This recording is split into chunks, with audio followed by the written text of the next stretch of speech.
সোনালী কেন্দ্রে ব্যাপক ভাঙচুর হয়েছে। এর আগে আরো অনেক জায়গাতে সোনালী কেন্দ্রে ভাঙচুর হয়েছে, আমরা সবাই দেখেছি।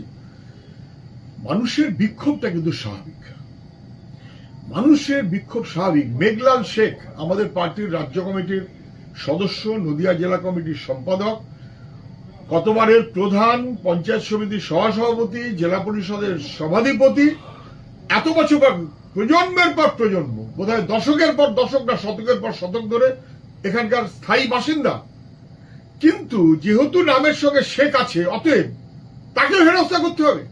আর এআই দিয়ে নামের বানানে কোথায় কার কি গন্ডগোল দেখা গেছে, অতএব হয়ে গেল নরেন্দ্র মোদী তো নরেন্দ্র মোদী, অতএব দুটো লোক আলাদা। তো একটা অসভ্যতা হচ্ছে এবং এটা যা চলছে তা ভয়ঙ্কর।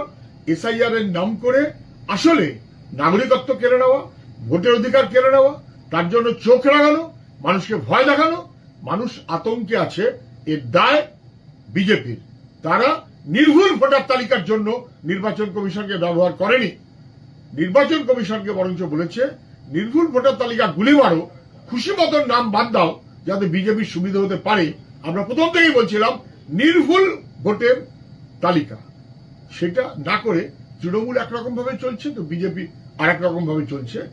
রাজায় রাজায় যুদ্ধ করছে, উলু খাগড়ার প্রাণ যাচ্ছে।